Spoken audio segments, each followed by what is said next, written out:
ভাই বড় জাহাজ, আমরা এই লঞ্চে যাচ্ছি। দেখো গাইস, দেখো আমরা এখন লঞ্চে যাচ্ছি, সেই দেখো বড় জাহাজ।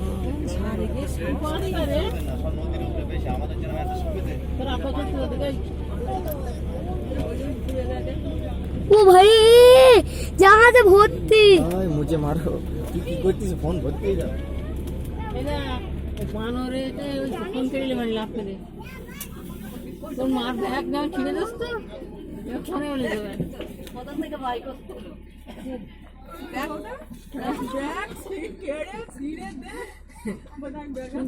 তোর মার ব্যাগ কিনে দেবে।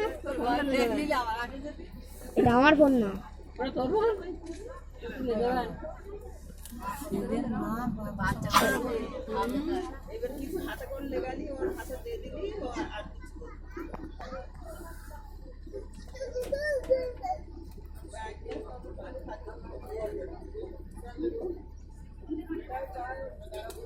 এই সাইডে বাঘ দেখা যাচ্ছে, সাই ফটো দেখ আর লঞ্চ শুনতে হবে না।